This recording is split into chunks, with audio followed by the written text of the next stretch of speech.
eu sugeri para a professora Tatiana, e ela gentilmente concordou que fosse o tema trazido para a gente conversar hoje sobre ele, e ela falou que ficaria a meu critério de as perguntas ficarem depois, as perguntas ficarem no início. Eu queria deixá-los à vontade, se vocês quiserem interromper, se quiserem divergir, se quiserem complementar. Eu até ia trazer uns slides e decidi não trazer, porque eu queria que fosse muito mais um bate-papo do que uma exposição. Então fiquem à vontade para fazer a intervenção que quiserem na hora que quiserem. O tema que eu sugeri, voltando a ele então, é teoria do conhecimento e atividade docente. Vocês podem estar pensando assim, a Tatiana acabou de ler o currículo dele, ele fez bacharelado, mestrado e doutorado em Direito, e ele veio falar aqui de teoria do conhecimento, que é uma expressão que é muitas vezes usada como sinônimo de filosofia da ciência, ou, um termo que é um pouco mais conhecido, epistemologia. Então, o que uma pessoa da área do direito tem a ver com epistemologia? Que relação pode haver entre essas duas disciplinas? Na verdade, a epistemologia ela tem sido muito estudada no direito pela importância e pela repercussão que ela tem no campo probatório. O que é a realidade, o que é a verdade, como se pode ter acesso a ela, como se dá a cognição humana a respeito da realidade e como se pode chegar à verdade em relação à realidade fática.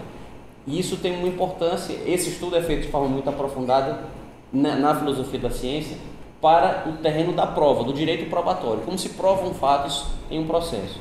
Mas não só no terreno da prova, como também no próprio estudo do direito. Como se deve estudar o direito? O direito é mesmo uma ciência? O que é uma ciência? Fala-se muito de ciência do direito. Será que o direito é uma ciência mesmo? Então, a epistemologia no direito também estuda isso. Embora a disciplina que esteja atualmente sob a minha responsabilidade na graduação seja processo tributário, que é algo que também não tem aparentemente relação com a epistemologia, mas tem, porque no processo a gente estuda a produção de provas, e como eu falei, existe essa relação. Na pós-graduação, a disciplina que me foi encarregada foi a epistemologia jurídica, que é exatamente a teoria do conhecimento aplicada ao estudo do direito. Mas aqui eu não queria trazer nenhuma noção jurídica, nenhuma noção de epistemologia jurídica, nada relacionado ao direito, mas só alguma coisa muito resumida relacionada ao conhecimento geral, de uma forma geral, e ao conhecimento científico em particular, e a algumas, digamos, consequências práticas que nós podemos extrair dessas noções de epistemologia ou de filosofia da ciência, que noções a gente pode tirar disso para a nossa atividade docente, tanto no ensino estrito sensu, no ensino propriamente dito, como também na atividade de pesquisa. Então, essa associação ou paralelo que eu pretendo fazer aqui. Mas, como disse, sintam-se à vontade para interromper, para divergir, para complementar na hora que quiser. Eu falei teoria do conhecimento, ou epistemologia, ou filosofia da ciência, são expressões que são usadas como sinônimos. Essa área do conhecimento estuda o conhecimento. Ela estuda como o ser humano conhece a realidade, como se produz e como se desenvolve o conhecimento. E, em especial, o conhecimento científico.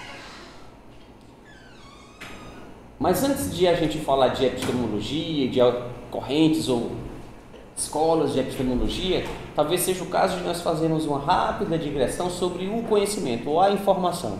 O que é o conhecimento? Geralmente os livros de filosofia da ciência, eles definem o conhecimento como uma relação entre um sujeito que conhece e um objeto que é conhecido.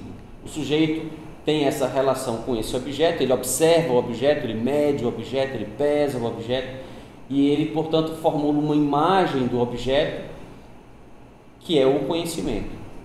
O conhecimento, a palavra conhecimento, ela sofre de uma ambiguidade própria de várias palavras, que é conhecida como ambiguidade do processo-resultado. É uma palavra que designa o processo e designa o resultado dele. Quando a gente fala raciocínio, quando a gente fala interpretação, quando a gente fala argumento, nós estamos usando uma palavra que tanto designa o processo de raciocínio, a série de pensamentos, ou a série de argumentos que são utilizados para se chegar a uma conclusão, mas também se usa a palavra raciocínio para designar a conclusão. A mesma coisa para a interpretação, a gente designa a palavra interpretação para designar o processo hermenêutico e também para designar o resultado dele. A mesma coisa acontece nesse caso com conhecimento. Ele seria essa relação entre o sujeito e o objeto, para tentar formar uma imagem do objeto, para o sujeito ter uma imagem do objeto, mas ele também designa a própria imagem que se forma do objeto. Mas talvez a gente possa fazer um desvio agora, e em vez de continuar nos livros de filosofia, passar um pouco para os livros de biologia. Onde é que a gente encontra na natureza, de forma primordial, primitiva, a informação?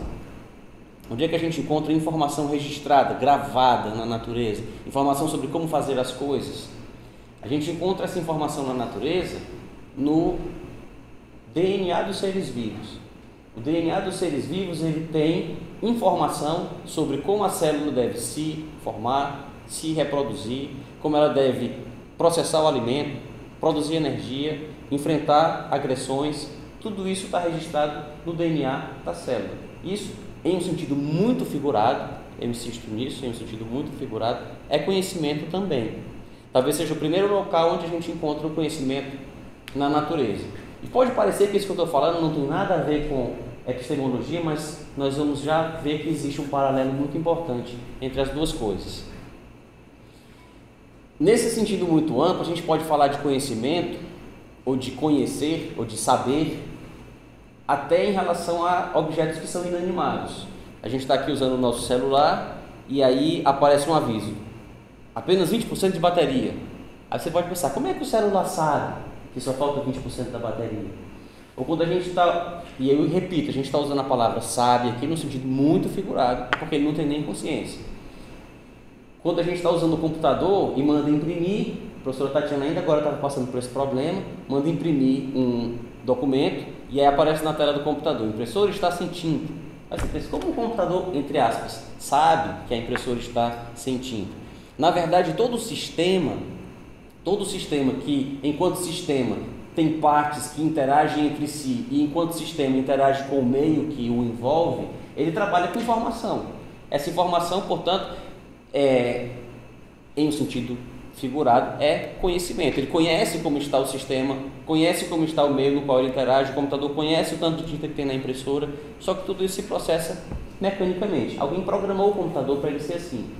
No caso do DNA, nós podemos adotar uma visão religiosa de que houve alguém que programou a natureza para que ela funcionasse como funciona, mas essa visão religiosa não é necessária. Ela não é incompatível, mas ela não é necessária. Nós também podemos entender, como há uma metáfora que faz parte até do título de um livro do Richard Dawkins, que é o relojoeiro cego, nós podemos entender que é o processo de tentativa e erro na natureza que faz com que o DNA se aprimore. E aí, nesse sentido figurado, nós podemos dizer que existe até um aprendizado. E quem não já usou a expressão nesse sentido? Às vezes a gente vai ao médico e aí, para que a pessoa leiga compreenda, às vezes o médico sai um pouco da tecnicidade e diz assim: olha, não pare de tomar o antibiótico antes do tempo, você tem que tomar os 14 dias, não deixe de tomar antes de terminar os 14 dias, porque senão as bactérias aprendem como reagir ao antibiótico, ou se tornam resistentes ao antibiótico, e aí depois você não vai mais conseguir se tratar com esse antibiótico se houver uma recaída da doença. Na verdade, as bactérias não aprendem coisa nenhuma, até porque elas não têm cérebro para aprender, para ter essa relação entre sujeito e objeto, a bactéria examinar o objeto e formar uma imagem dele. Isso só o ser humano tem. Mas a bactéria aprende nesse sentido figurado, porque aquelas que eram incapazes de reagir ao antibiótico morreram, as que são mais resistentes ao antibiótico sobreviveram, e se nós pararmos de tomar o antibiótico, aquelas que sobreviveram vão se reproduzir e vão se tornar muito mais numerosas. Aí a gente diz que elas aprenderam. É assim que a natureza, entre aspas, aprende. Esse exemplo é um exemplo muito citado nos livros de ciências do colégio, para explicar o darwinismo. Quando, na Revolução Industrial, nas florestas lá de Liverpool e de aquelas várias cidades que sofreram os efeitos da Revolução Industrial, nas quais foram instaladas máquinas e fábricas movidas a carvão. As florestas eram claras, os troncos das árvores eram claros, e claras eram as asas das borboletas que viviam naquelas florestas. Com a Revolução Industrial e com a poluição, os troncos das árvores se tornaram mais escuros. Com os troncos das árvores mais escuros, as borboletas mais claras se tornaram muito mais visíveis para os passarinhos que as tinham como alimento. Só que uma ou outra tinha a asa um pouco mais escura do que as outras, e essas que tinham a asa um pouco mais escura do que as outras conseguiam se esconder melhor nas árvores agora mais escuras, e conseguiam gerar uma descendência também mais escura. E aí, com o tempo, com o passar de algumas gerações, todas as borboletas daquelas florestas se tornaram escuras. Nesse sentido muito figurado da natureza, elas aprenderam a se esconder. Eu sempre repito que é um sentido muito figurado, porque se a gente entender conhecimento como um processo consciente, racional, de alguém que conhece, de alguém que tem uma relação com um objeto e faz uma imagem dele, é óbvio que não tem conhecimento ainda nesses estágios iniciais. Mas existe um autor de filosofia da ciência, um autor de epistemologia chamado Karl Popper, que talvez tenha sido um dos mais influentes do século XX a respeito de epistemologia, que ele constrói toda a filosofia da ciência dele nessa fundamentação biológica. E ele diz mais ou menos, e agora sim, vocês podem, sobretudo quem entrou depois, pode pensar, isso é biologia ou é epistemologia? Agora o paralelo pode começar a aparecer mais claro. O que o Popper diz é o seguinte: na natureza, as ideias foram sendo selecionadas sempre à luz de um problema. Existe um problema que é a sobrevivência daquele organismo. E os organismos têm mecanismos, ferramentas para resolver aquele problema. E as melhores ferramentas são selecionadas naturalmente porque eles sobrevivem e geram descendência que tem as mesmas ferramentas. Só que com o aparecimento do ser humano, o ser humano tem racionalidade, e a racionalidade permite a ele a formação do que o Karl Popper chama de mundo 3. O Popper tem uma teoria dos 3 mundos. Quando eu ouvi essa história pela primeira vez, eu achei uma coisa meio esquisita. Teoria dos 3 mundos, parece uma coisa meio esotérica, mas não tem nada de esotérico. A teoria dos 3 mundos do Popper diz o seguinte: o Karl Popper diz que existem 3 mundos: o mundo 1, o mundo 2 e o mundo 3. O que é esse mundo 1? O mundo 1 é o mundo da natureza, o mundo dos fatos brutos, o mundo das coisas tal como elas são, independentemente de um ser racional que as observe. Então, o sol lá fora brilhando, as árvores balançando, os átomos que fazem parte do nosso corpo, tudo isso faz parte do mundo 1. Nossa carne, nosso osso, nosso sangue, tudo isso faz parte do mundo 1. É um mundo concreto.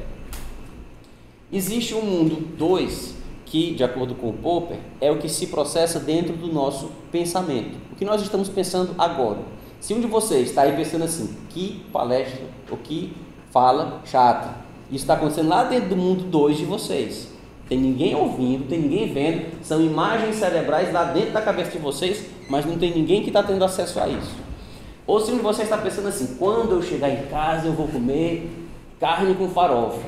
Esse pensamento, chegar em casa e comer carne com farofa, está dentro da cabeça de quem o estiver experimentando agora, dentro do que o Popper chama de mundo 3, de mundo 2. Vejam que o pensamento em si não se confunde com os átomos que formam os neurônios nos quais está acontecendo o pensamento.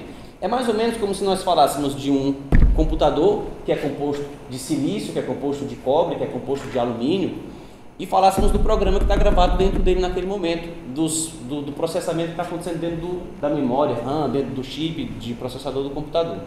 Então seria um paralelo parecido. E o mundo 3? O mundo 3, de acordo com Popper, é o mundo dos produtos do pensamento humano depois que esses produtos se descolam do mundo 2 lá da cabeça do sujeito que os pensou. E é o chamado, o que os filósofos em geral chamam de mundo da cultura. Se eu falar agora para vocês, alguém aqui conhece o Soneto da Fidelidade? Todo mundo, ou quase todo mundo, sabe de que soneto eu estou falando. Do Vinícius de Moraes. O Vinícius de Moraes já morreu. Lá dentro do mundo 2, do pensamento dele, esse soneto existiu em um momento. Vinícius de Moraes, o cérebro dele, composto lá de neurônios que são formados de átomos de carbono, de átomos de sódio, de átomos de vários elementos químicos. Aquele mundo 1 do cérebro dele produziu um pensamento que o Popper chama de mundo 2. E quando ele escreveu lá, talvez num guardanapo de um botequim junto com outros colegas, depois de ter tomado algumas cervejas, o Soneto da Fidelidade, divulgou para outros colegas, aquilo foi publicado, foi levado ao conhecimento de outras pessoas, aquilo passou a integrar o que o Popper chama de mundo 3. E vejam como o mundo 3 tem uma existência autônoma. Vinícius de Moraes morreu. Nós podemos, inclusive, rasgar um ou outro livro no qual o soneto da fidelidade esteja impresso, mas ele continua existindo dentro dessa autonomia do mundo 3. Discute-se na filosofia se o mundo 3 é mesmo autônomo, se todos os seres humanos morressem, por exemplo, se continuaria existindo o mundo 3.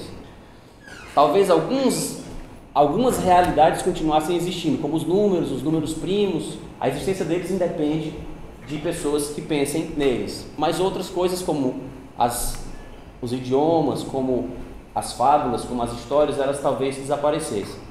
Mas o que importa, para voltar para a epistemologia, é que esse autor chamado Karl Popper diz que quando surge a criatura humana, dotada de racionalidade e dotada da capacidade de construir esse chamado mundo 3, nós podemos passar a aplicar o processo de seleção natural às ideias.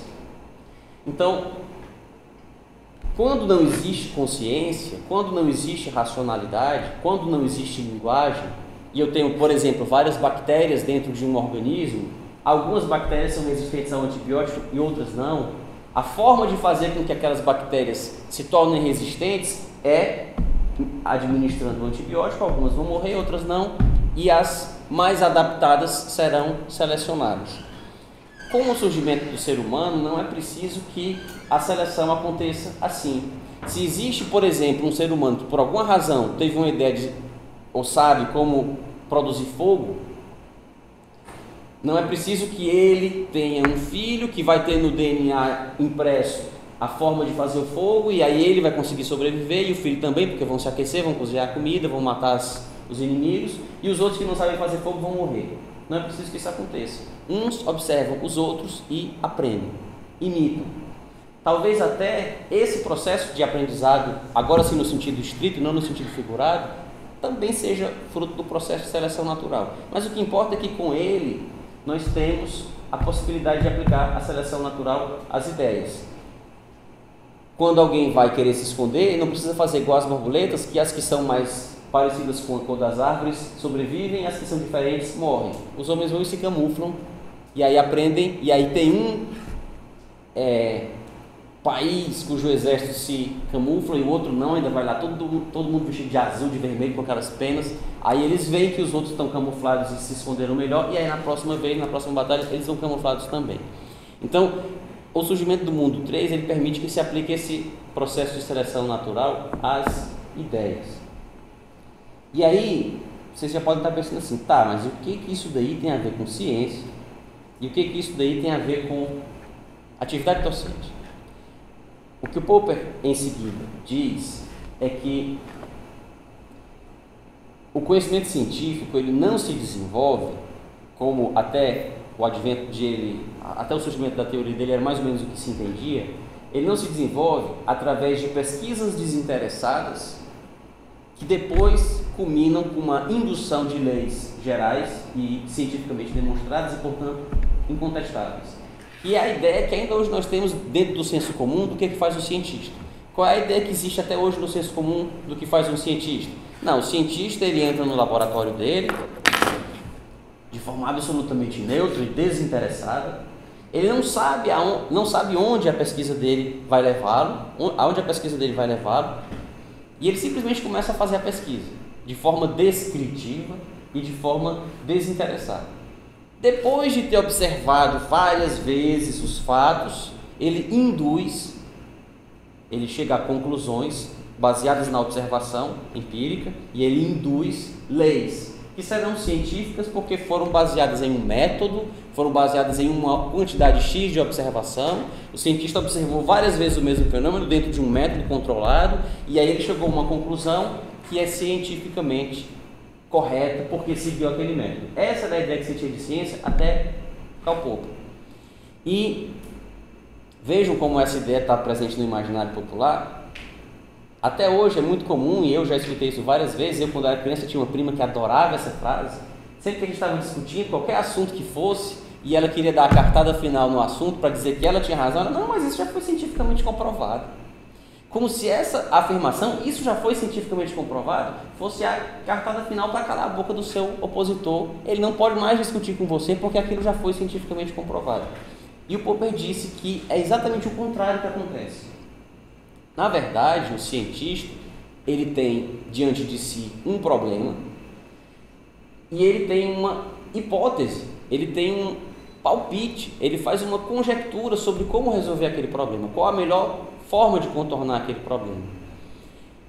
E o que ele vai fazer em seguida são experiências que se destinam a verificar se aquela solução que ele propõe é realmente correta. E enquanto a solução sobreviver às experiências que são feitas, ela vai ser considerada correta até que não se demonstre a sua falsidade. Então, em vez de as verdades científicas serem definitivas, porque passaram por um processo de experimentação prévio, o que o Popper diz é que as verdades científicas, elas são provisórias, porque elas são consideradas verdadeiras até que se demonstre a sua falsidade. E isso tem um paralelo direto até com a forma como o nosso cérebro funciona. A neurociência hoje, ela tem inclusive confirmado algumas afirmações feitas por filósofos há muitos séculos, quando nem havia meios de tecnologia para verificar isso, de que o nosso cérebro tem um acesso muito limitado à realidade. Nós não enxergamos todos os tipos de luz que existem, nós não ouvimos todos os tipos de sons que são produzidos, nós só vemos o que chega aos nossos sentidos, que são imperfeitos. Os nossos sentidos são naturalmente imperfeitos, eles só são perfeitos o suficiente para que os nossos antepassados tenham sobrevivido, mas eles não são absolutos, a gente não tem visão de raio-x, a gente não enxerga do outro lado da parede, os nossos sentidos são imperfeitos. E além disso, o nosso acesso à realidade é intermediado pelos nossos preconceitos. Preconceitos que em alguma medida são culturais, mas em alguma medida são até mesmo naturais. Nós temos preconceitos que são naturais. Por que nós temos medo de algumas coisas? Não só nós, alguns animais também. Foi feita uma experiência em determinada ocasião com roedores criados em laboratório. E roedores criados em laboratório, cobaias, ratinhos de laboratório, que o pai do ratinho, o avô, o bisavô, o trisavô, várias gerações daquele ratinho tinham sido criadas em laboratório, viviam dentro de uma gaiola com luz fluorescente, nunca tinham visto, por exemplo, uma cobra. Nem ele, nem vários antes dele, nunca tinham visto uma cobra. Mas se fosse colocado uma cobra na frente deles, eles saíam absolutamente apavorados, aterrorizados com medo daquela cobra. Por quê? Se eles nunca tinham visto aquela cobra, eles têm um instinto de ter medo daquele animal, porque certamente lá no passado, o ratinho que não teve medo do animal, da cobra, virou o almoço dela. Os que tiveram medo sobreviveram e por isso os que escaparam, todos têm medo também. Então nós temos, não só instintivamente, mas até instintivamente, uma pré-compreensão sobre como nós vamos interpretar a realidade. Desde a hora que a gente acorda até a hora que a gente vai dormir, nós estamos o tempo todo interpretando a realidade, com base nos nossos preconceitos, com base nos nossos sentidos que são imperfeitos. A gente nunca tem certeza se o que a gente conhece é mesmo verdade. A gente até pode radicalizar um pouco e dizer que a gente não tem nem certeza se está realmente aqui nessa sala acordado agora. Aí vocês podem estar pensando, agora ele viajou mesmo. Mas pode ser, quem sabe a gente não está sonhando. Às vezes acontece, eu pelo menos estou certo que estou num lugar, estou certo que estou na faculdade resolvendo um assunto e tal, e aí começam a acontecer umas coisas absurdas, eu começo a pensar assim, isso deve ser bem um sonho, porque está muito maluco para ser verdade, e aí eu termino acordando. Como é que a gente não sabe que agora não está sonhando? Isso é o que dizem, por exemplo, os céticos, ou talvez nós estejamos dentro de um Matrix, e aí vai aparecer talvez um Morpheus aqui com uma pílula azul para a gente tomar e acordar e ver que está vivendo em outro tipo de realidade totalmente diferente. Aí vocês podem estar pensando, isso é absurdo. Mas se nós pensarmos numa corrente filosófica chamada de ceticismo, ela parte dessa premissa. O fato é que, diante da imperfeição do conhecimento, que nós sabemos que é imperfeito, nós temos várias maneiras de lidar com essa imperfeição. Tudo bem, o conhecimento é imperfeito. Eu não tenho certeza, por exemplo, se isso daqui é água ou não. Pode ser vodka, por exemplo. Eu já sei que não é porque eu já bebi, mas digamos que eu não tivesse bebido ainda. Pode ser vodka, pode não ser água. A professora Tatiana pode estar querendo me pregar uma peça aqui e colocou outra coisa no lugar de água. Aí nós temos duas formas de encarar essa nossa imperfeição diante do conhecimento. Uma forma é o ceticismo. Eu não acredito mais em nada. Eu posso estar sonhando agora, tudo pode ser falso. Ou nós temos outra postura extrema de encarar a imperfeição do conhecimento. Tudo pode ser verdadeiro, tudo pode ser verdade, que é o chamado relativismo epistemológico. Todas as teorias valem, tudo vale, tudo pode ser verdade, a verdade é relativa, cada um tem sua verdade e pronto. São dois extremos que se tocam, que são muito parecidos um com o outro. Mas a postura do autor que eu mencionei para vocês, do Karl Popper, é uma postura intermediária, é a postura falibilista. Eu vou acreditar no que estiver mais razoavelmente fundamentado, até que eu me convença de que aquilo é falso. Mas existem afirmações que são mais coerentes do que outras, existem afirmações que estão mais bem fundamentadas do que outras, e o fato de eu poder estar sonhando agora não significa que eu esteja com certeza sonhando agora. Então, até que eu me convença de que eu não estou, eu vou entender que eu não estou e que eu estou numa sala e que eu estou assistindo a uma exposição aí meio confusa sobre teoria do conhecimento e atividade docente. Então, essa é a postura falibilista. A gente pode usar um exemplo concreto que explica isso de maneira muito fácil. Imaginem que uma pessoa descobre que tem uma doença muito grave. E aí ela pensa assim: a medicina é falha, o conhecimento humano é falho. Se nós examinamos o que os médicos de 300 anos passados faziam, nós achamos um absurdo e começamos até a rir. Talvez daqui a 300 anos os médicos também achem absurdo o que nós fazemos e riam. Então, aí nós temos a possibilidade de uma postura cética. Eu não vou me tratar com coisa nenhuma, porque tudo aqui daqui a 300 anos vai ser considerado errado.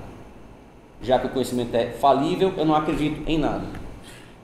Nós temos a postura relativista. Não, qualquer coisa está bom. Tem aquele tratamento ali para eu fazer, avançado, que aquele cientista descobriu naquele hospital, etc e tal. Não, mas tem um bruxo ali na esquina que diz que sopra uma fumaça de charuto em mim e tal, e bate um galhozinho em cima de mim que eu fico bom. É a mesma coisa, então eu vou lá no bruxo. Mas a pessoa pode dizer: não, peraí, a ciência é falha, a medicina é falível, mas até onde se sabe, o melhor tratamento para a doença é esse. Então eu vou ficar aberto para a possibilidade de surgir um tratamento diferente, mas eu vou fazer isso daqui porque é o mais recomendado por enquanto. Então essa é a postura falibilista, que é a postura que talvez seja a que melhor concilia o risco de estar errado. Eu nem vou considerar que eu sempre estou errado, nem vou considerar que eu sempre estou certo, vou considerar que eu posso estar errado, mas até onde eu sei eu estou certo, e vou me conduzir assim. E é assim que o nosso cérebro funciona o tempo todo. Se eu chego aqui na sala com sede e vejo isso daqui, eu não vou ficar pensando: será que é água? Será que não é água? Será que é água? Será que não é água? Até morrer de sede. Eu vou pegar o copo, vou aproximar, vou sentir o cheiro, vou ver que é um cheiro que não tem cheiro de nada, então portanto deve ser água, e bebo. Quando eu bebo, que vejo que é água, é água mesmo, e aí continuo bebendo. O nosso cérebro funciona assim. O tempo todo nós construímos uma imagem da realidade, e essa imagem fica sendo submetida a um constante processo de retificação ou de ratificação. Ou ela vai sendo corrigida, ou ela vai sendo confirmada o tempo inteiro. Eu vou andando na rua, vejo uma pessoa lá longe e penso: eu acho que ele é a professora Tatiana. Aí quando eu chego um pouco mais perto, vejo que não era, só alguém parecido. Isso acontece o tempo todo. O tempo todo nós temos uma imagem da realidade que vai sendo aprimorada. E assim é o paralelo que o Popper diz: não tem por que ser diferente o conhecimento científico. O conhecimento científico também funciona assim. O cientista não faz uma análise desinteressada. Ele tem um problema para resolver e ele quer resolver aquele problema. Quando nós escolhemos o que nós vamos estudar, já há aí um juízo de valor. Se a análise fosse desinteressada, nós teríamos um departamento de professores dedicados à contagem dos grãos de areia que tem na praia do Futuro, por exemplo. Teria um departamento de professores que se dedicam a contar quantos azulejos existem nas salas de aula da UFC. Porque é só para descrever. Mas alguém pode perguntar: mas para que saber quantos azulejos tem na sala de aula da UFC? Ah, não, eu tenho professores que pesquisam as causas da pobreza, eu tenho professores que pesquisam as causas do surgimento de determinada doença, eu tenho professores que pesquisam problemas, assuntos que devem ser resolvidos. Mesmo quando a gente só descreve a realidade, a gente descreve para alguma coisa, por alguma razão. Ah, e será que os valores não interferem na atividade do cientista? Você acabou de dizer aí que pré-compreensões, instintos e até preconceitos interferem na nossa atividade de conhecimento? Interferem. E qual é a forma que nós temos de evitar que essa interferência contamine o nosso conhecimento? Abrindo o conhecimento para a crítica.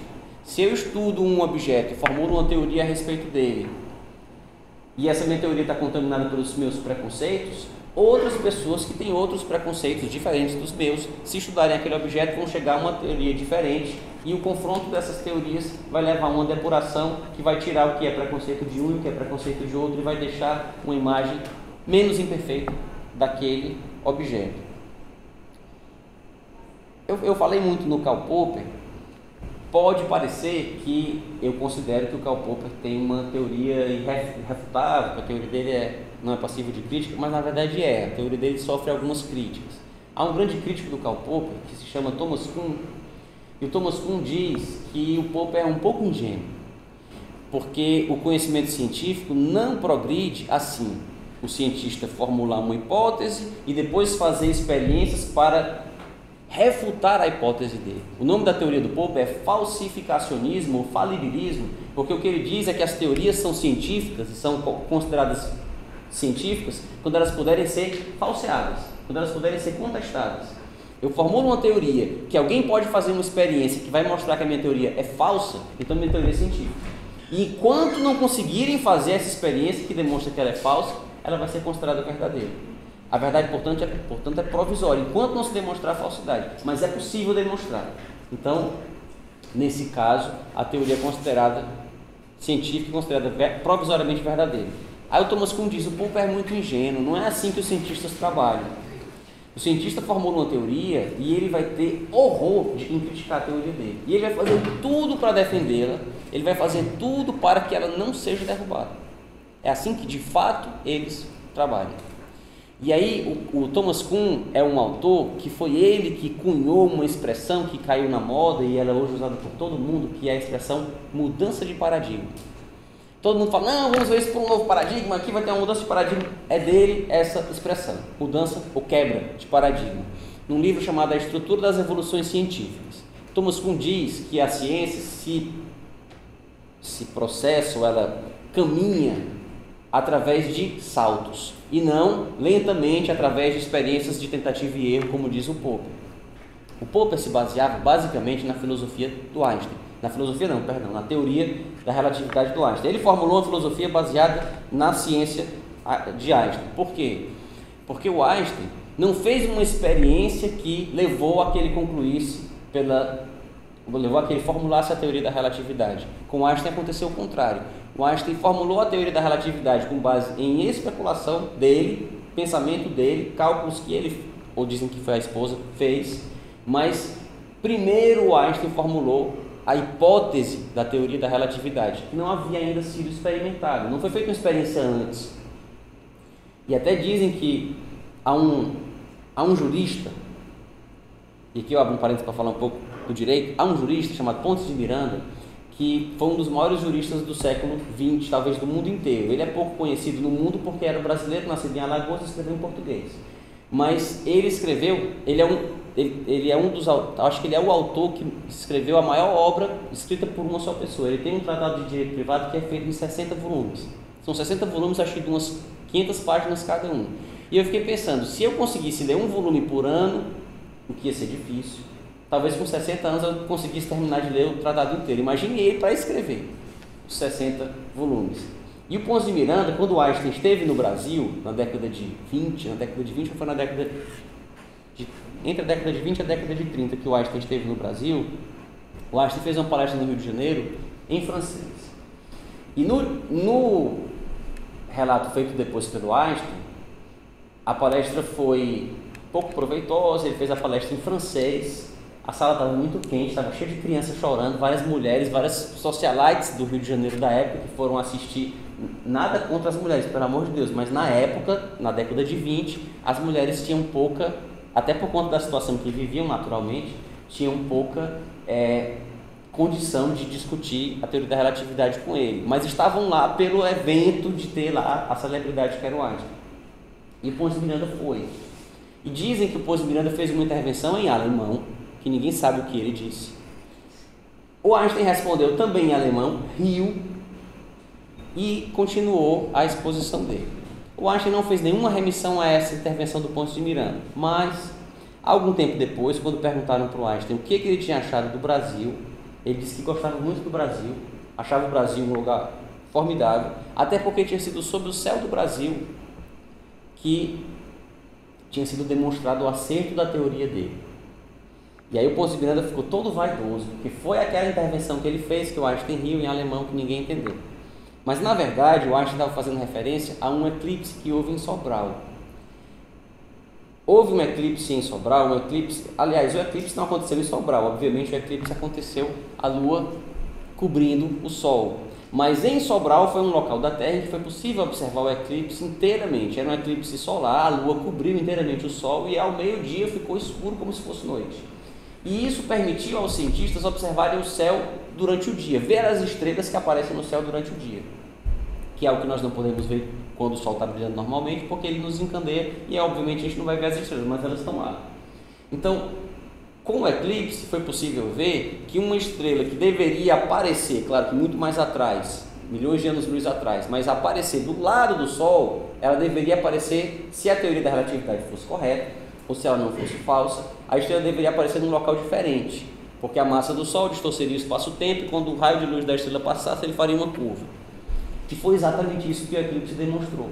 Mas o eclipse foi observado e demonstrou o acerto, ou não demonstrou o erro da teoria do Einstein, muitos anos depois de ele ter formulado a teoria. Então foi nisso que o Popper se baseou. Primeiro as pessoas formulam as hipóteses, depois elas fazem experiências para confirmar ou refutar aquelas hipóteses, e não o contrário. Mas aí o Thomas Kuhn diz que o Popper é ingênuo, porque quando um cientista formula uma teoria, ele não quer que ninguém refute, não. Ele diz, não, já formulei, tá bom, fique quieto, vai fazer outra coisa. E aí surgem os paradigmas. O que são paradigmas? Paradigmas são grandes teorias guarda-chuva que explicam o mundo de forma ampla e que, quando se forma um paradigma, o que os cientistas fazem são teorias que só desdobram aquele paradigma, só explicitam aquele paradigma, complementam o paradigma, mas elas não refutam o paradigma. Então, se existe um grande paradigma, existe uma macroteoria que explica, por exemplo, quase tudo em sociologia. E essa teoria é acolhida pelo professor do departamento X de sociologia da faculdade tal.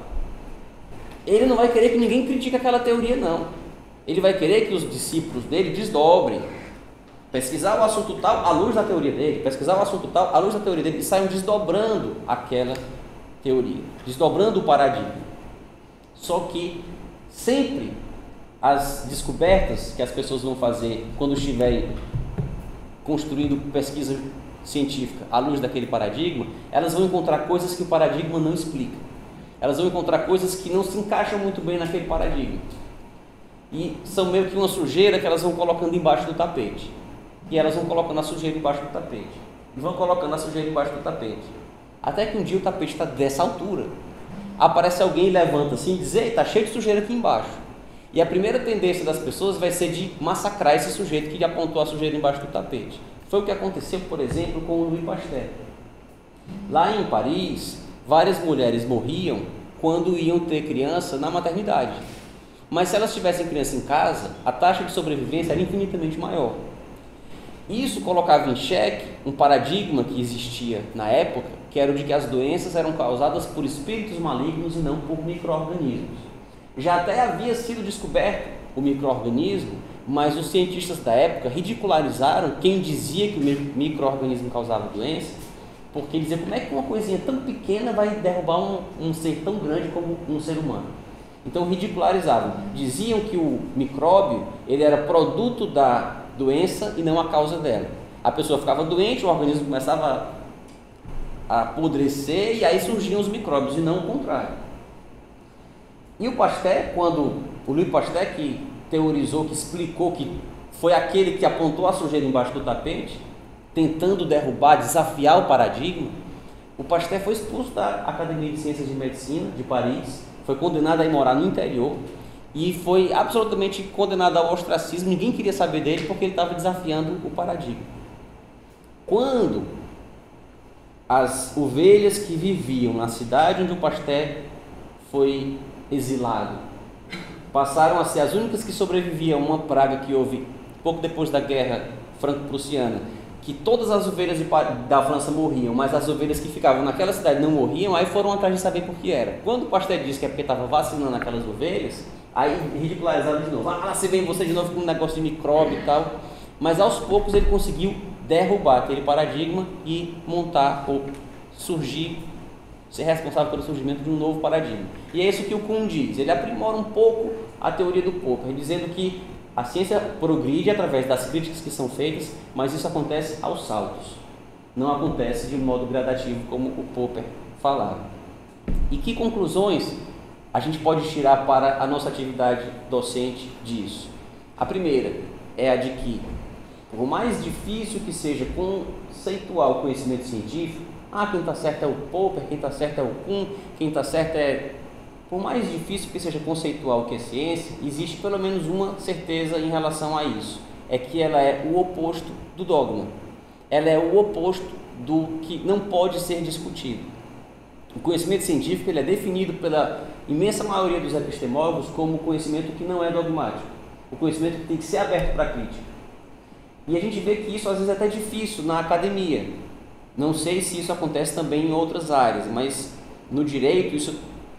Há uma sutilíssima tendência de que isso esteja agora começando a diminuir. Mas, no geral, se você quer arrumar um inimigo, é só escrever um artigo dizendo que alguma ideia que tem no artigo de outra pessoa não é exatamente como aquela outra pessoa está dizendo. Isso é exatamente o oposto do que deve ser o conhecimento científico. Então, se nós estamos fazendo uma pesquisa, se nós temos um orientando, se nós temos um orientador, se alguém ainda estiver fazendo uma pesquisa de doutorado ou de pós-doutorado que tiver um orientador, deve haver uma busca por uma abertura e por uma aceitação da crítica. É a crítica que faz com que o conhecimento progrida. Há uma tensão, o Thomas Kuhn inclusive tem um livro que não é tão famoso como A Estrutura das Revoluções Científicas, mas é um livro também muito importante, que se chama Tensão Essencial, em que ele diz que existe uma tensão imensa no empreendimento científico entre a divergência e a convergência. É essencial que haja divergência para que haja progresso na ciência, mas se todo mundo divergir em tudo, também nunca vai se formar um pensamento sólido em torno de coisa nenhuma.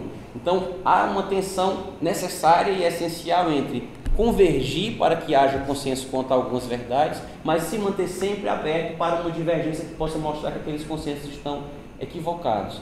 E isso é muito importante nós termos em mente quando fazemos uma pesquisa, quando orientamos. Às vezes o orientando quer seguir um caminho um pouquinho diferente do que o orientador recomenda, e o orientador diz, não, assim não pode, etc. Deve haver uma abertura para que a pessoa possa pesquisar algo que eventualmente contraria os interesses do orientador, para que nós evitemos um fenômeno que um autor de epistemologia, que também é da área do direito, chamado Souto Borges, chama de satelitização do conhecimento. Souto Borges usa essa expressão, satelitização do conhecimento, para designar um fenômeno que é comum na academia, que é o seguinte: o orientador, o professor respeitado, consagrado, que já fez história, já fez escola, tem vários orientandos, vários discípulos, e esses discípulos, embora concordem com muito do que o professor diz, tem algumas divergências em relação ao pensamento do professor, o que é natural. Só que se eles exprimirem a divergência, eles não vão ter a mesma simpatia que eles teriam se eles concordassem com o professor em tudo. Então eles passam a concordar com o professor em tudo para conseguir a bolsa, para conseguir a orientação, para conseguir o apadrinhamento na academia. E com isso a academia vai se transformando num ambiente parecido com uma igreja, no que, não estou criticando as igrejas, mas no que a igreja, principalmente medieval, tinha de pior, que era o dogmatismo e aqueles rituais de entrada e de ascensão dentro da hierarquia canônica. Então na universidade às vezes acontece parecido, e é algo que deve ser evitado se nós tivermos por pretensão produzir um conhecimento menos imperfeito. Existe a respeito do conhecimento, e essas ideias também elas nos conduzem a uma maior modéstia intelectual. Nós temos a consciência da imperfeição do nosso conhecimento. Existe um paradoxo do qual os autores de epistemologia falam, que é o paradoxo do prefácio. O conhecimento ele sofre do paradoxo do prefácio. O que é o paradoxo do prefácio? Todo prefácio de livro, pelo menos livro técnico, livro literário, isso não existe, não acontece no livro de literatura, livro de ficção. Mas livros de não ficção, livros, sobretudo livros técnicos, um livro de sociologia, um livro de direito, um livro de biologia, os livros em geral técnicos, o autor geralmente faz um prefácio no qual ele pede desculpa pelos erros. Ele agradece todo mundo que ajudou a escrever o livro. Eu sou grato ao fulano de tal, do departamento tal, meu assistente não sei quem, etc e tal. Ele agradece a todo mundo que ajudou a fazer o livro, mas diz que se as qualidades do livro ele divide com aquelas pessoas, os defeitos ele chama para si, a responsabilidade é dele, etc e tal. E aí você pode ficar pensando assim, puxa, mas se ele sabe que tem defeito, por que ele não já corrigiu? Ele sabe que tem defeito, mas ele não sabe onde os defeitos estão. E assim é a nossa relação com o conhecimento. Nós sabemos que é imperfeito, mas nós não sabemos ainda onde a imperfeição está. E só por último, para arrematar, eu queria falar muito rapidamente sobre uma terceira corrente na filosofia da ciência, que é um pouquinho mais radical do que a do Thomas Kuhn, que fala que a ciência progride aos saltos, que é uma corrente que tem se tornado muito comum dentro de uma onda que se tem costumado chamar de pós-modernidade, que é a de defender a relatividade das verdades, uma expressão que o Lyotard gosta muito, que é a falência das metanarrativas. Então não existe mais uma explicação geral para o mundo, e aí se põe em dúvida o conhecimento científico, porque a ciência levou à bomba atômica, a ciência levou ao aquecimento global, a ciência levou a isso e aquilo outro. Então se põe em dúvida ou se põe em xeque a razão, se põe em xeque o desenvolvimento, se põe em xeque a ciência, em prol de uma maior pluralidade dos saberes. Essa é uma tendência contemporânea. E existe um autor chamado Alan Sokal, que ele fez uma experiência muito curiosa. Ele estava indignado com isso, sobretudo nas ciências naturais, e ao uso e ao abuso de termos das ciências naturais pelas ciências sociais, de forma completamente descontextualizada. Aparece um professor qualquer de determinada área das ciências humanas e fala, não, porque como a física já demonstrou o princípio da incerteza de Heisenberg, e etc e tal, então também vai ter incerteza aqui nessa sociedade, por isso, por aquilo. Uma coisa que não tem absolutamente nada a ver. E o Sokal fez uma experiência. Ele disse assim, tem muito blá blá blá, tem muita pessoa que, baseada nessa ideia de relatividade, de que tudo pode ser verdade conforme o ponto de vista, etc. Eu vou fazer o seguinte. Aí ele escreveu um artigo que não dizia nada com nada. O artigo era uma obra-prima de um dadaísmo acadêmico. Não dizia nada com nada, mas era permeado de termos da moda, porque a questão holística da pós-modernidade, com o marxismo, não sei o que, do pós-fordismo e a influência do Pi na hermenêutica e tal, era um artigo absolutamente maluco. Mas ele escreveu, ele é professor do departamento de física da Universidade de Nova York. E ele mandou esse artigo para uma conceituadíssima revista de estudos de ciências sociais. A revista não só publicou o artigo, como fez uma resenha, o editor fez um prefácio só elogiando o artigo e tudo mais. E aí depois ele publicou outro artigo em outra revista, contando que ele tinha uma teoria, que era de que as ciências estavam passando por esse período de crise e de entender que vale tudo, então se pode escrever sobre tudo, dizer tudo, porque a verdade seria relativa. E ele tinha escrito esse artigo para demonstrar isso, e o artigo foi publicado. Isso ficou conhecido como a novela Sokal, seria uma tradução ao pé da letra da expressão em inglês. Se vocês colocarem no Google Alan Sokal, Sokal Oaks, vocês vão ver a narração disso que eu estou falando. Nem preciso dizer que ele ficou odiado por essas pessoas da área que ele tinha criticado, mas essa é uma visão que também nós temos, é um extremo oposto com o qual nós temos que ter muito cuidado, porque o conhecimento é imperfeito, porque existem várias formas de ver o mundo, então tudo pode ser verdade. Se tudo pode ser verdade, também nada pode ser, e se uma pessoa que estuda mais, outra que estuda menos, elas têm visões diferentes, então para que estudar? Se uma pessoa que pesquisa mais, outra que pesquisa menos, as duas podem chegar a verdades diferentes dependendo do ponto de vista, então para que pesquisar? Então esse também é um aspecto que a gente deve evitar, tendo em mente essa ideia de falibilismo, de tentar alcançar a verdade possível, tentar alcançar a verdade até onde se sabe.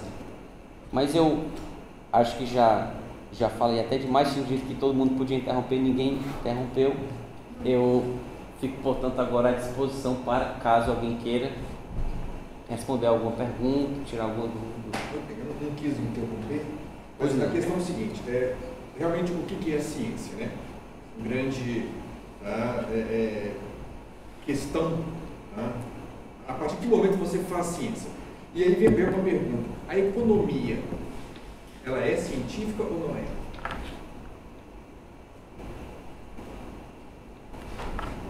É a sua pergunta? Minha pergunta é. Tá. Por que duas pessoas com visões tão diferentes, tá? Um monta um plano e não funciona? Depois que não funciona, todo mundo aponta o erro. Por que não é previsível? Por que os planos não são previsíveis? Os planos de economia. Sim. Tá. Então, respondendo por parte. Com relação à economia sem ciência, depende do que nós resolvermos chamar de ciência, depende da nossa concepção de ciência. Se nós tivermos uma concepção de ciência como a do Popper, por exemplo, de ciência aquela forma de conhecimento cujos enunciados são passíveis de refutação. Então a economia é ciência, ou qualquer coisa pode ser estudada, qualquer objeto pode ser estudado de forma científica. Se eu formulo afirmações a respeito da economia enquanto objeto, a palavra economia tem essa dubiedade de objeto ou ramo do conhecimento, como acontece com o direito também. Então, se eu estudo a economia de determinado lugar ou a economia em geral e formulo afirmações que podem ser submetidas à refutação por outras pessoas, isso é ciência. Agora, por que os modelos eventualmente não funcionam? Por que eventualmente eu não consigo uma previsão exata do que vai acontecer? Isso não faz com que ela deixe de ser ciência por isso. Porque isso acontece talvez com todos os ramos do conhecimento. Às vezes você vai ao médico, o médico fala que você está com uma apendicite, que é uma coisa muito simples, que é uma besteira, etc e tal, a pessoa vai fazer a cirurgia e tem um choque anafilático e morre. O médico não tinha previsto aqui. Por que ele não previu aqui? É possível ser testada. É possível. Sim, aí você tocou num ponto importante. Se eu não posso testar, se eu não tenho como testar, aí realmente você pode pôr em xeque a ideia de cientificidade. O Popper tinha uma implicância particular com a astrologia e com a psicanálise. A psicanálise, na época do Popper, ele tinha razão, realmente não tinha como testar. E os médicos psiquiatras, ou sobretudo os de linha freudiana, aqueles adeptos da psicanálise, eles sempre têm uma saída para isso. Se o sujeito faz análise e dá certo, foi a análise que resolveu. Se ele faz análise e deu errado, não funcionou, é porque tem que fazer mais análise. E aí o Popper dizia que a psicanálise não era ciência. E a astrologia também, porque você pega o horóscopo e lê lá, você pode ter uma surpresa hoje. Qualquer pessoa pode ter uma surpresa hoje. Mas eu só não sei a ordem com que vocês tinham para respeitar. Eu vou fazer um comentário ainda da mesma coisa, só que, de fato, assim, dependendo de como você define o que é ciência, a economia se encaixaria nesse sentido que ele falou mesmo. Eu só acho que tem como diferir um pouco talvez tenha que ter uma ramificação do termo ciência, porque tem uma diferença aí no caso da economia e eu acho que na psicologia também e tal, que não estou desmerecendo, só estou dizendo que é diferente. Sim. No sentido de que os experimentos da teoria não são repetíveis de forma exata várias vezes, entendeu? É diferente de uma coisa de física, por exemplo, que se eu soltar essa carteira dessa altura, ela sempre vai cair exatamente igual de todo jeito. E eu posso criar uma teoria que preveja nas próximas 1000 vezes que eu soltar a carteira como é que ela vai cair, entendeu? Agora, numa de psicologia ou de sociologia ou alguma coisa assim, por exemplo, o plano real funcionou, mas só que a situação que o Brasil estava na época do plano real e tudo não é uma situação repetível. Agora, exatamente no Brasil, com esse tanto de pessoas empregadas e desempregadas, esse exemplo não vai ser repetido de novo, entendeu? Então, mesmo que você pode achar uma coisa equivalente, mas não igual. Então, isso eu acho que porque às vezes lança um plano e não funciona. Mas eu acho que uma coisa que tem que se ver assim, quando você trabalha a questão científica, né, a gente tem muita visão de ciência como uma coisa exata, certo? E ciência não é especificamente uma coisa exata. Tá? A ciência ela foi construída, começou, o primeiro cientista que nós temos lá, os primeiros são os físicos, Galileu, Copérnico, foram os caras que começaram a fazer um método científico, certo? Foi justamente as experimentações, né, de soltar não sei quantas vezes, muda o ambiente, vou soltar dentro d'água, cai do mesmo jeito, vou tirar o ar no vácuo, cai, ou seja, e aí foi criando a visão de ciência, certo? Lá no século XVII, né, no Iluminismo. E aí, mas essa ciência ela evoluiu. Evoluiu como? Hoje eu não posso dizer que uma pesquisa sociológica não é científica. Então, com certeza. Porque ela tem que eu acho um ponto importante, a questão que diferencia a questão científica é o método, tá? E aí, a minha preocupação como cientista é com o método, certo? Não é especificamente com o resultado. Então, se eu fizer o método certo e der errado o resultado, cientificamente ela está correta, certo? Então, eu acho que hoje a ciência é muito mais ampla.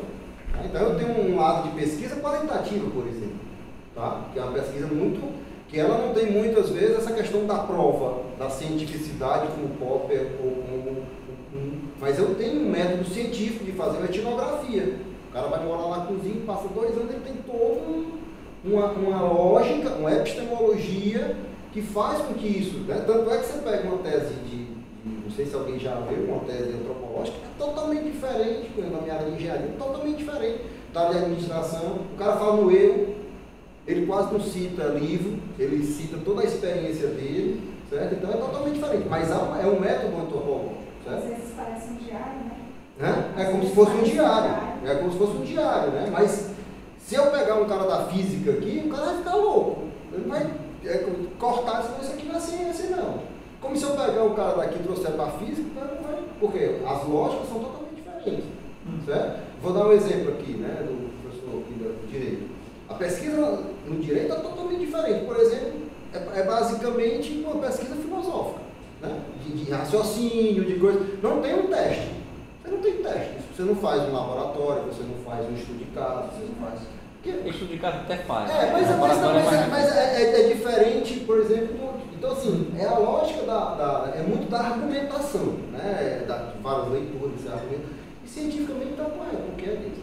Agora, esse seu ponto aqui, o que acontece? É a mesma coisa, que você está falando do plano, é a mesma coisa quando você fala que você vai aqui para a engenharia da meteorologia, certo? Por que os modelos meteorológicos, todo mundo fala, né? Quando diz que vai chover, faz sol, né? Então, se vai chover, eu vou para a praia, né? Eu não brinco com isso, né? Mas qual é o problema? Os modelos ainda não são representativos. Então, quando você faz um modelo meteorológico, ele representa ali 40%, 50% da natureza. Então, você ainda não tem. É a mesma coisa dos econômicos, né? Ou seja, a econometria ainda não conseguiu mexer de ter todas as variáveis que ele consiga fazer e conseguir prever, né, aumentar a previsão. Então, assim, por isso que a economia trabalha muito com a econometria, porque ela tem que tentar, com esses modelos, tentar provar todo o complexo que é a sociedade. E será que é previsível mesmo? Pois é. Você está caindo dentro do determinismo. Não é que você sempre difícil. O que eu quero dizer é que você vai estar sempre buscando entender cada vez mais para aprimorar os modelos. Não sei se nós vamos chegar no modelo 100%. Eu acho muito difícil porque você vai ficando cada vez mais difícil, né, até estatisticamente, você conseguir chegar lá. Mas se você for analisar os modelos que eram, por exemplo, dos anos 60, dos modelos que são hoje, são totalmente diferentes. Certo? Os modelos evoluíram. Não conseguem ainda medir toda a coisa. Não sei se vai conseguir, certo? Porque aí a complexidade vai aumentando. Mas, por exemplo, os computadores também evoluíram, que possibilita fazer cálculos cada vez mais difíceis, que há 20 anos a capacidade do computador não permitia, hoje já permite. Então, assim, eu acho que essa é a evolução. Agora, se nós vamos chegar a um modelo determinista, eu acho que não, porque a sociedade é muito difícil de você prever e amarrar. Eu achei muito boa a sua comparação com a questão dos fenômenos climáticos, porque existe era o último ponto, esse que eu falei do chamado anarquismo metodológico. Tem um autor que é o Paul Verban que fala disso, mas na epistemologia hoje, até por uma questão de tempo não seria possível falar de tudo isso, mas fala-se muito hoje de complexidade, de pensamento complexo, teoria da complexidade, que é o estudo de sistemas em relação aos quais o todo é mais do que a soma das partes. E isso também é estudado pela epistemologia, porque é uma forma de examinar a realidade, e isso também está dentro das nossas limitações no estudo da realidade. Se nós tivermos um modelo de ciência analítico, um modelo de ciência que tenta simplificar a realidade, tenta departamentalizar a realidade para estudar um pedaço, para estudar só um pedacinho, eu estudo uma peça, estudo outra peça e depois eu entendo todo. Esse é o modelo de ciência, sobretudo da Idade Moderna. E o que o pensamento complexo hoje tem preconizado é o de que existem alguns sistemas, a realidade como um todo é assim, mas existem algumas parcelas da realidade que isso é mais nítido, de que o todo é mais do que a soma das partes. E aí dão vários exemplos. É o caso, por exemplo, de um formigueiro. Você pode passar a vida inteira estudando uma formiga, que você não vai entender a lógica de um formigueiro. Só quando todas elas ficam juntas que o formigueiro surge quase como que um organismo novo, como uma nova entidade. E tal como o formigueiro se dá como exemplo o trânsito, você pode morrer de estudar um carro, você não vai entender o comportamento dos motoristas no trânsito.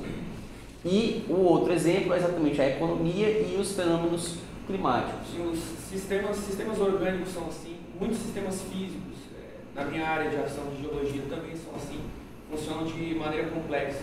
É mais do que a soma das partes, é realmente a interação entre as partes. Então você tem você tem fluxo constante de massa e de energia através do sistema. Então você não pode, por exemplo, estudar, por exemplo, aquilo que a gente chama de sistema deposicional de uma praia isoladamente, sem imaginar que o rio traz os sedimentos, que eles vão ser redistribuídos para as praias, que as ondas e as marés estão ajudando ao mesmo tempo, e que parte do sedimento da praia é removido pelos ventos e constrói os campos de dunas, que depois vão construir outros. Então, em constante movimento, e o paralelo também existe no organismo humano. Troca de massa e energia, o paralelo que a gente faz para a ação dessas forças e o transporte dessa constituição sedimentar, no organismo seria a troca por exemplo, entre o sistema respiratório e o sistema circulatório, por exemplo, onde você tem um sistema que recebe oxigênio e o outro vai diluir ele, vai colocar ele em células hemácias e transportar para todo o organismo. E você não pode imaginar que um sistema sobrevive sem o outro. Eles são interdependentes, então ele não é simplesmente a soma das partes, ele também tem muito essa questão relacionada. O Bertalanffy discute muito essas questões da complexidade. Então a gente muitas vezes tem que realmente estudar dessa maneira, uma maneira. Pois é, veja que até na física, para usar o exemplo que foi citado pelo colega que falou da carteira e tal, quando você está falando da física newtoniana, eu lembro muito de quando eu estudava, o pouquíssimo que eu sei de física, que eu aprendi no 2º grau. Mas o professor falava, despreze o atrito, considerando um plano perfeito, considerando não sei o que. Sempre existem fatores que vão fazer com que a previsão não seja inteiramente exata. Só que para o efeito que você quer, a imprecisão é irrelevante, então você despreza. Porque a diferença de nanosegundos que haverá pelo fato de o ar estar mais denso ou menos denso aqui ou ali, você pode desprezar na sua experiência. Mas se você for descer para a minúcia, realmente aí vai chegar em algum ponto em que há realmente uma imprevisibilidade, como acontece num contexto macroscópico se estiver falando da sociedade. Mas talvez o fato de você não conseguir dar uma previsão exata, o fato de as teorias científicas não serem infalíveis, não significa que elas não sejam científicas por causa disso. O próprio Feyerabend, né, quando ele põe contra o método, a tradução deveria ser contra um método, né? Ele discute demais o Galileu. O Galileu tinha um momento que ele era indutivo e teve um momento que ele foi dedutivo, né? E nem tão pouco invalidou, né? É o que ele acha que a pessoa ficar aferrada a um método específico pode eventualmente cegá-la para resultados aos quais aquele método não conduziria. Como se o método fosse um caminho, que se você percorrer aquele caminho, só vai chegar onde outras pessoas também já chegaram fazendo o mesmo caminho. Também precisa discutir. Exatamente. Essa é a ideia. Mas por uma coisa que você colocou na parte do dogma e paradigma. Do quê? Dogma e paradigma. Sim. São antagônicos. Mas vamos pegar a Igreja Católica. Para uma pessoa ser levada a santo, ele passa por um método científico, tem que ter provado. Certo. Né? É um dogma que se faz uso também de um método, né? Tem todo um processo. As provas do milagre, existe um processo. Tem que gastar um bocado de dinheiro para fazer. Tem, mas tem que ser cientificamente. Mas tem que ser cientificamente provado. Mas quando eu falei de religião, não foi nesse sentido que... Primeiro, eu não quis fazer nenhuma crítica à religião nem dogma o que eu quis dizer foi mais ou menos o seguinte: uma coisa é a cognição, outra coisa é a fé. Então, se alguém diz assim, eu acredito nisso, por que você acredita? Não, porque eu tenho fé. Às vezes até as pessoas falam que a pessoa tem que deixar de raciocinar que é para poder acreditar, porque se ela raciocinar, ela não vai acreditar. Então, se a pessoa tem acesso àquilo ali pela fé, eu acredito que existe isso, que existe aquilo, por que você acredita? Não, porque eu acredito. Agora, se eu começo a questionar, se você chega numa igreja, por exemplo, qualquer, e aí diz assim, você acredita nisso daqui?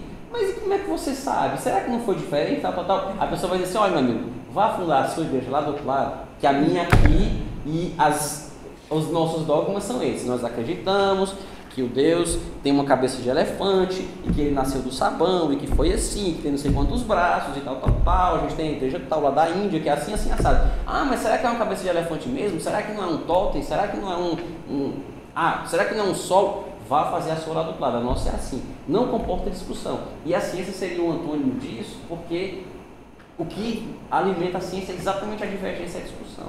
Mas existe, com certeza, no âmbito... E as pessoas criticam muito a igreja, mas a igreja foi também responsável por um progresso muito grande do conhecimento, sobretudo na Idade Média. Então, só quis fazer essa... Não é propriamente a igreja, mas ao conhecimento religioso através... você acessar alguma realidade por meio da fé ou por meio da cognição. Sim, eu até ia comentar a respeito disso também, que às vezes você vê batalhas pela internet, ou mesmo você sabe de discussões que existem muito frequentemente entre pessoas que são do âmbito religioso e pessoas do âmbito científico. Por exemplo, vamos discutir criacionismo versus evolucionismo. Então, às vezes é engraçado você perceber que caminhos esse tipo de discussão acaba tomando quando você, na verdade, muitas vezes você se questiona assim, quando você como observador externo, o que eles estão discutindo de fato? Porque dá a impressão de que não existe um canal de comunicação. Porque são dois Fs, né? Um F é o F do fato, o outro F é o F da fé. E a própria definição de fé, eu acredito que a melhor definição que existe é a que tem na própria Bíblia, que é certeza de coisas que, sabe, você não... A fé não depende de fato. Ela não depende de fato, só depende de acreditar. Então, como é que você consegue colocar as duas coisas para se discutir? Tipo, se você já começar a discussão falando de crença, de fé, isso é muito particular. Então, é difícil você... Mas olha que interessante, um dia eu estava vendo uma coisa que talvez poucas pessoas assistem, TV Senado, né? Do modo do Brasil. E estava passando justamente aquele do Piauí, o Monsanto, e ele falou uma coisa muito interessante, tá? Fé sem ciência é fanatismo. É um cara que entra num avião, se joga em cima de um prédio, matando, não interessa. Do mesmo tempo que ciência sem fé, tá? É perverso. Como, por exemplo, foi na Segunda Guerra Mundial achar que, né, baseado em fatos, que uma raça era superior à outra. Então, há necessidade, como o sal e o açúcar, você tem que tossar. E você não sabe qual que é melhor. Se você perguntar para um boi, o sal. Perguntar para a formiga, açúcar. Mas o sal não existe sem o açúcar, nem vice-versa. Você não pode comparar, um não é melhor do que o outro. Isso. Então, tem que se balancear a fé a fé com a religião. Com a ciência. Se você tem uma doença que a medicina falou não tem mais jeito, tá? Tudo bem, agora eu vou, tá? Vou no macumbeiro, vou no cara que benze, né? Mas se eu quebrar a perna, eu vou no médico, não vou no macumbeiro. Então tem momentos que a gente tem que ser científico e tem momentos que a gente tem que ter fé. E hoje tem, por exemplo, até a própria medicina, já existem áreas de estudo saúde e espiritualidade. Ou seja, independentemente da questão da fé, o pensamento positivo e tudo mais, sim. Né, ajuda nos medicamentos, a recuperação da pessoa. Tanto que o efeito placebo é considerado nos experimentos. Eles dão uma parte, para uma parte das cobaias, um remédio que não tem efeito nenhum, e para outra parte o remédio que eles querem mesmo testar, porque se sabe que existe o efeito placebo. Seja lá de onde surge o efeito placebo. Seja lá de onde surge. De repente uma coisa própria do ser humano, uma autossugestão, não se sabe, né? E a você também vai pesquisar, mas isso também tem a ver com o que você falou antes.